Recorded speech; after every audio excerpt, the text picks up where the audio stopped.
അസ്സലാമു അലൈക്കും വറഹ്മത്തുള്ളാഹി വബറകാതുഹു. ഏവർക്കും എൻ്റെ വ്ലോഗിലേക്ക് ഹൃദ്യമായ സ്വാഗതം.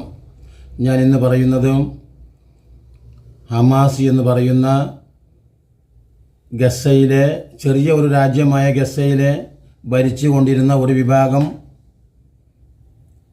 യഥാർത്ഥത്തിൽ ഹമാസ്. വളരെ പരിമിതമായ സൗകര്യങ്ങളോടുകൂടെ മർജിതരായ ഒരു ജനവിഭാഗം അധികാരത്തിലേറ്റി മുന്നോട്ട് പോകുന്ന ഒരു ഭരണകൂടമായിരുന്നു എന്ന് പറഞ്ഞാൽ തീർച്ചയായിട്ടും ഇസ്രായേൽ എന്ന് പറയുന്ന ആ ജനതയുടെ, ഇസ്രായേൽ എന്ന് പറയുന്ന ആ ധിക്കാര രാഷ്ട്രത്തിൻ്റെ എല്ലാവിധ മർദ്ദനോപാധികൾക്കും വിധേയമായി എല്ലാം ക്ഷമിച്ചുകൊണ്ട് മുന്നോട്ട് പോകുന്ന ഒരു രാജ്യം തന്നെയായിരുന്നു ഫലസ്തീൻ. ഏകദേശം 75 വർഷമായിട്ട് മർജിതരായിട്ടുള്ള ഈ ജനവിഭാഗം, ആലോചിച്ച് നോക്കൂ, ഈ മർജിത ജനവിഭാഗത്തിന് വേണ്ടി ശബ്ദിക്കാൻ ലോകത്ത് ആരും ഉണ്ടായിരുന്നില്ല.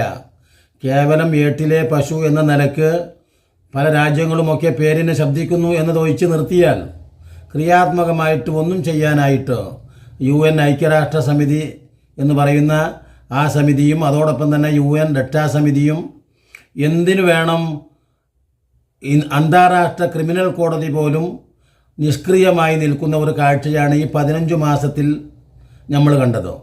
എന്ന് പറഞ്ഞാൽ എല്ലാവിധ സായുധ സന്നാഹങ്ങളും സൗകര്യങ്ങളോടും കൂടെ ഒരു കൊച്ചു രാഷ്ട്രത്തെ ഇല്ലായ്മ ചെയ്യാൻ, ഒരു കൊച്ചു രാജ്യത്തെ, മർജിത ജനത്തെ, അവിടുത്തെ കുട്ടികളെ, ഗർഭിണികളെ, അവിടുത്തെ പുരുഷന്മാരെ, വയോധികരെ, അവിടുത്തെ പള്ളികളെ, അവിടുത്തെ ആശുപത്രി, അവിടുത്തെ കെട്ടിടം, ജലസ്രോതസ്സുകൾ ഒരു കണ്ണും മൂക്കുമില്ലാതെ നശിപ്പിച്ചു കളയുകയായിരുന്നു യഥാർത്ഥത്തിൽ ഈ 15 മാസം ചെയ്തിരുന്നത്. എന്ന് പറഞ്ഞാൽ ഹമാസിൻ്റെ യഥാർത്ഥത്തിൽ പൊടി പോലും ഞങ്ങൾ കാണിക്കുകയില്ല. അവരെന്തായിരുന്നു ഗർവ്? ആ ഗർവ് ഭയങ്കര ഗർവായിരുന്നു. ഞങ്ങൾ ഒരിക്കലും ഇനി വിട്ടുവീഴ്ചയ്ക്കില്ല, ഹമാസിനെ ഇല്ലാതാക്കും, ഗസ മുഴുവൻ കൈവശം വെക്കും, ഗസക്കാരെ എന്ന് പറഞ്ഞാൽ ഫലസ്തീനികളെ ആട്ടി സീനായി തെരുവിലേക്കോ മറ്റോ അറബികളൊക്കെ അവരെ വേണമെങ്കിൽ ഏറ്റെടുത്തു കൊള്ളട്ടെ. ഇങ്ങനെയൊക്കെ നല്ല ഒരു ചാൻസാണ് യഥാർത്ഥത്തിൽ ഇവർക്ക് ആദ്യകാലത്ത് കിട്ടിയത്.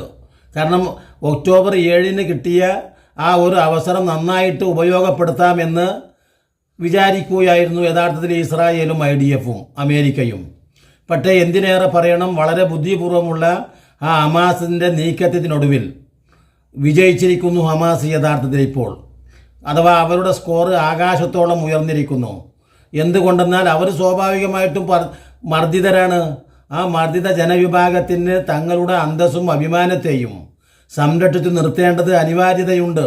കാരണം കാലങ്ങളായിട്ട് ആലോചിച്ച് നോക്കൂ, നിങ്ങൾ അറിയുന്നവർക്ക് അറിയാൻ കഴിയും, ഒട്ടകത്തിന് ഇടം കൊടുത്ത അറബിയുടെ സ്ഥിതിയാണ് യഥാർത്ഥത്തിൽ ഫലസ്തീൻകാർക്ക്. ആ ഫലസ്തീനികൾ എല്ലാ കാലത്തും വളരെ സ്നേഹാദരവുകളോടെയാണ് ഈ 75 വർഷങ്ങൾക്ക് മുമ്പ് 1948 ഈ കുടിയിരുത്തപ്പെട്ട ജാരരാഷ്ട്രത്തെ അവർ സ്വീകരിച്ചിരുന്നത്. കാരണം തീർച്ചയായിട്ടും തങ്ങളിലേക്ക് വരപ്പെട്ട ആ സമുദായത്തെ അവർ വെറുപ്പിച്ചിട്ടില്ല. പക്ഷേ ഇത് മുതലെടുത്ത് കഴിഞ്ഞത് അവിടുത്തെ യഥാർത്ഥത്തിൽ ഇസ്രായേൽ എന്ന് പറയുന്ന ഒരു ആ തിന്മയുടെ രാഷ്ട്രത്തിൻ്റെ ലക്ഷ്യം ഇത് മുഴുവനായിട്ട് സ്വന്തമാക്കുക എന്നതായിരുന്നു. അതിനുവേണ്ടി ലോകത്ത് അങ്ങേയറ്റം നുണപ്രചരണങ്ങൾ നടത്തി നോക്കി. എന്തുകൊണ്ടാണ് യഥാർത്ഥത്തിൽ ഈ അറബികൾക്ക് നടുവിൽ ഈ ഫലസ്തീനിൽ കൊണ്ടുവന്ന് ഈ ജാരവിത്ത് ഇട്ട് എന്നത് എല്ലാവർക്കും അറിയുന്ന കാര്യമാണ്. എന്താ കാരണം? കാരണം അവർ ഉണ്ടായിരുന്നത് ഹിറ്റ്ലറുടെ നാടായ യഥാർത്ഥത്തിൽ നമുക്കൊക്കെ അറിയുന്ന ജർമ്മനിയുടെ പരിസരത്തും ജർമ്മനിയിലുമായിരുന്നു. അവിടെ നിന്നൊക്കെ പെറുക്കിയ കാരണം എന്തുകൊണ്ടാണ് ഈ മധ്യപൗര എന്ന് പറയുന്ന ഈ യൂറോപ്യൻ രാജ്യത്ത് അവരുടെ അയൽ രാജ്യമായി വളരേണ്ടിയിരുന്നു. അവരവിടെയാണല്ലോ ഉണ്ടായിരുന്നത്. അവർ വെറുതെ എങ്കിലും ഒരു വിശുദ്ധ രാഷ്ട്രമാണ് ഇസ്രായേൽ എന്നൊക്കെ പറഞ്ഞ് കൃത്രിമമായി ഈ ഫലസ്തീനികളുടെ മണ്ണ് കവർന്നെടുത്ത് അവിടെ കൊണ്ടുവന്ന് സ്ഥാപിച്ച ഒരു വിഭാഗം, ഒരു ഒരു യഥാർത്ഥത്തിൽ വിപത്തായിരുന്നു യഥാർത്ഥത്തിൽ ഈ പറയുന്ന ഇസ്രായേൽ എന്ന് പറയുന്ന ഈ രാഷ്ട്രം. ആ രാഷ്ട്രം സ്ഥാപിതമായത് അന്ന് മുതൽ ഈ മർദ്ദിതരായ ജനവിഭാഗങ്ങളെ അങ്ങേയറ്റം പ്രയാസപ്പെടുത്തി മുന്നോട്ട് പോവുകയായിരുന്നു ചെയ്തത്. ഇപ്പോൾ ഇതാ ഈ കൊച്ചു രാഷ്ട്രം ആലോചിച്ച് നോക്കും, നമ്മളൊക്കെ കണ്ടിട്ടുണ്ട് സ്കോർ എങ്ങനെയായിരുന്നു പറഞ്ഞിരുന്നത്. യഥാർത്ഥത്തിൽ നമ്മളൊക്കെ ഫുട്ബോൾ കമൻ്ററി പറയുന്നത് പോലെ ഇതാ ഇങ്ങനെ ഉയർന്ന് ഇപ്പോൾ ഇത്ര എന്നൊക്കെ പറയുന്ന കമൻ്ററി ആ ഭാഷയായിരുന്നു യഥാർത്ഥത്തിൽ. ഇതാ ഇപ്പോൾ ഇന്ന് 5000 ആളുകൾ കൂടെ കൊല്ലപ്പെട്ടിട്ടുണ്ട്. ഇപ്പോൾ 20,000 അംഗസംഖ്യ, കൊല്ലപ്പെട്ടവരുടെ അംഗസംഖ്യ 20,000 കവിഞ്ഞു. 25,000 കവിഞ്ഞു. എന്തിനേറെ പറയണ, ഇപ്പം 47,500 കവിഞ്ഞു.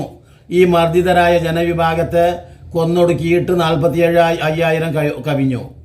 1,00,000-ലേറെ ആളുകളെ ഇപ്പോൾ മൃതപ്രായരാക്കി മാറ്റി. പക്ഷേ ഹമാസിനെ ഒരു ചുക്കും ചെയ്യാൻ ഇപ്പോഴും കഴിഞ്ഞിട്ടില്ല എന്നതുകൊണ്ടാണല്ലോ ഇപ്പോൾ വെടിനിർത്തലിന് തയ്യാറായി. വെടിനിർത്തലിന് വേണ്ടി ശ്രമിച്ചത് യഥാർത്ഥത്തിൽ അമേരിക്കയുടെയും ഇസ്രായേലിൻ്റെയും പറ്റത്ത് നിന്നുള്ള സമ്മർദ്ദമായിരുന്നു യഥാർത്ഥത്തിൽ വെടിനിർത്തൽ. എന്താ കാരണം? പഠന എന്താ പറയുക, യഥാർത്ഥത്തിൽ ഈ പറയുന്ന യുദ്ധോപകരണങ്ങളുടെ അഭാവം കേട് വന്നതും അത് മുഴുവനും തീർന്നു കഴിഞ്ഞു. മാത്രമല്ല, പണ്ടേ പോലെ ഫലിക്കുന്നില്ല എന്ന് പറയുന്നത് പോലെ അയൺ ഡോമിൻ്റെ പ്രതിരോധ പ്രവൃത്തി ഫലിക്കുന്നില്ല. മാത്രമല്ല, യഥാർത്ഥത്തിൽ അവർ തന്നെ ചെയ്യുന്ന ഈ ബോംബിൻ്റെ വിനാശം അവർക്ക് തന്നെ അനുഭവിക്കുകയാണ്. ഇതൊക്കെ പുറത്ത് അവർ പറയുന്നില്ല എന്ന് മാത്രം. ഹൂതികൾ ഇപ്പോൾ ശക്തിമത്തായിട്ട് തന്നെ ഇപ്പോഴും ഈ ജെറുസലേമിൽ ബോംബാക്രമണം തുടരുന്നുണ്ട്. അതോടൊപ്പം തന്നെ പോക്കറ്റിലാക്കാൻ കഴിഞ്ഞ ഒരു ചെറിയ വിഭാഗം ഹിസ്ബുള്ള മാത്രമാണ്. ബാക്കിയുള്ള ഊത്തികളുടെ ശക്തിക്ക് ഒരു കുറവും വരുത്താൻ ഈ സാമ്രാജ്യത്തെ ശക്തികൾക്ക് കഴിഞ്ഞിട്ടില്ല. അതോടൊപ്പം തന്നെ ഹമാസിനെയും എന്താ പറയുക ശക്തിയിട്ട് ഏൽപ്പിക്കാൻ കഴിഞ്ഞിട്ടില്ല.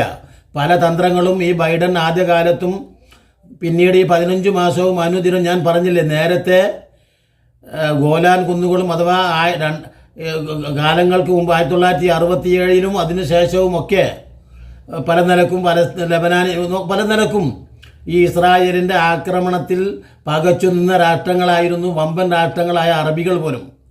പക്ഷേ ഇവിടെ കേവലം ഒരു ചെറിയ രാജ്യമായ ഈ ഗസയിലെ ഭരണാധികാരികൾ ദുർബല ശക്തികളാണ്, ചെറിയ രാജ്യമാണ്. പക്ഷേ ഈ സാമ്രാജ്യത്തിന് ഒരു ദിവസം പോലും അല്ലെങ്കിൽ 24 മണിക്കൂർ തികഞ്ഞ് പ്രതിരോധിക്കാൻ സാധ്യമല്ലാത്ത ഒരു ചെറിയ സൈന്യവിഭാഗം. ആ സൈന്യവിഭാഗം ലോകത്ത് ഏറ്റവും നെറുകയിൽ നിൽക്കുന്നു. കാരണം ഈ പറയുന്ന സാമ്രാജ്യത്തെ ശക്തികളൊക്കെ ലജ്ജിച്ചു തലതാഴ്ത്തുന്നു. കുറേ ആളുകളെ കൊലപ്പെടുത്തി എന്നതൊഴിച്ച് നിർത്തിയാൽ 800-ഓളം വരുന്ന സൈനികർ ഇസ്രായേൽ പറ്റത്ത് കൊല്ലപ്പെട്ടിട്ടുണ്ട്. അതോടൊപ്പം തന്നെ യുദ്ധ ഉപകരണങ്ങളും വീടുകളും ഒക്കെ നഷ്ടപ്പെട്ടിട്ടുണ്ട്. അതൊന്നും ഇപ്പോൾ വ്യക്തമാക്കപ്പെടുന്നില്ല, അവർ വെളിപ്പെടുത്തുന്നുമില്ല. അതോടൊപ്പം ഈ സാഹചര്യത്തിലാണ് ഈ ചെറിയ രാജ്യത്തിൻ്റെ മുമ്പിൽ മുട്ടുമടക്കി അഥവാ പിന്മാറ്റത്തിന് തയ്യാറാണ് എന്ന് പറഞ്ഞുകൊണ്ട് വെടി നിർത്തി എന്ന് പറഞ്ഞാൽ അവർ ബാലും മടക്കി പിന്തിരിഞ്ഞോടി എന്നൊക്കെ നമ്മൾ പറയുന്നത് പോലെ ഇപ്പോൾ ഓടി കഴിച്ച് എന്താ പറയുക തടിയുണ്ടെങ്കിൽ നയിച്ചു തിന്ന എന്നൊക്കെ പറയുന്ന രീതിയിലേക്ക് ഈ IDF പട്ടാളക്കാരെത്തിയിരിക്കുന്നു. 700-800-ഓളം വരുന്ന സൈനികർ കൊല്ലപ്പെട്ടിട്ടുണ്ടെന്നും അതിൻ്റെ 10 ഇരട്ടിയും 50 ഇരട്ടിയും ഒക്കെ മൃതപ്രായരായി കഴിയുന്നുണ്ടെന്നും അതോടൊപ്പം തന്നെ 800 ആളുകളല്ല അതിൽ സാമ്രാജ്യത്തിൻ്റെ അടിയേറ്റാൽ അത് അവർ വ്യക്തമാക്കപ്പെടുകയില്ല. അപ്പോൾ ഈ മർദ്ദിതർ ഹമാസിനെ ഇതുവരെയും ഞാൻ നേരത്തെ പറഞ്ഞതുപോലെ ഒരു ഹമാസ് സൈനികനെ പിടിക്കാൻ കഴിഞ്ഞിട്ടുണ്ടെങ്കിൽ ജീവനോടെ അവർ ശരിക്കും അത് പ്രദർശിപ്പിക്കും, ഹൈലൈറ്റ് ചെയ്ത് കാണിക്കും ലോകത്ത്. പക്ഷേ ഇതുവരെയും ഹമാസിൻ്റെ രഹസ്യ സങ്കേതങ്ങൾ, ഊത്തികളുടെ രഹസ്യ സങ്കേതങ്ങൾ, ഇറാനിൻ്റെ ആയുധപ്പുര, ഇതൊന്നും തന്നെ ഈ IDF വീമ്പ് പറയുന്നത് പോലെ കണ്ടെത്താൻ കഴിഞ്ഞിട്ടില്ല. ഈ 15 മാസം ഈ ഉന്മൂലനം ചെയ്യപ്പെട്ട് തിരിഞ്ഞു നോക്കുമ്പോൾ ഇവർക്ക് എന്തു നേട്ടമുണ്ടായി എന്ന് നോക്കുമ്പോഴാണ് ഇതിൻ്റെ ഗൗരവം നമ്മൾ കാണുന്നത്. ഒരു നേട്ടവുമില്ല. കുറേ ആളുകളുടെ ശവപ്പറമ്പാക്കി ഗസ എന്നത് ഒഴിച്ച് നിർത്തിയാൽ 18 ലക്ഷത്തോളം വരുന്ന ഫലസ്തീനികളെ അഭയാർത്ഥി കേന്ദ്രങ്ങളിലാക്കി. പക്ഷേ ഇപ്പോഴും ആ അഭയാർത്ഥികൾ സീന മരുഭൂമിയിൽ ഞങ്ങൾ ആട്ടിപ്പായിക്കുമെന്ന് പറഞ്ഞ് അവരുടെ ലക്ഷ്യം നിറവേറിയില്ല. മറിച്ച് അവരൊക്കെ ഇപ്പോൾ ഈ 18 ലക്ഷവും തിരിച്ച് ഗസയിലേക്ക് പ്രവേശിക്കും. അൽഹംദുലില്ലാഹ്, നമ്മൾ വളരെ അള്ളാഹുവിനെ സ്തുതിച്ചും ശുക്ർ ചെയ്യേണ്ടതുമാണ്. കുറച്ച് ആളുകൾ കൊല്ലപ്പെട്ടു, തീർച്ചയായിട്ടും അത് ആവശ്യമാണ്. എന്തുകൊണ്ടെന്നാൽ ഇത്തരത്തിലുള്ള പ്രതിരോധ സംവിധാനം ഇല്ലാത്ത സമൂഹത്തിന് നിലനിൽപ്പില്ല. അതുകൊണ്ട് തന്നെ അവർക്ക് പ്രതിരോധിക്കേണ്ടി വന്നു, ആ ഹമാസിന് പ്രതിരോധിക്കേണ്ടി വന്നു. ആ ഹമാസിനെ പൂർണ്ണമായിട്ടും ഇല്ലാതാക്കി ഞങ്ങൾ ഗസ കൈവശം വെക്കുമെന്ന് പറഞ്ഞ ആ മോഹങ്ങളൊക്കെ ഇല്ലായ്മ ചെയ്തതോടൊപ്പം തന്നെ തങ്ങൾക്ക് വേണ്ടി എല്ലാവിധ വിടുവേലയും ചെയ്ത ആ അമേരിക്കൻ ജനങ്ങൾ അതിശക്തമായിട്ട്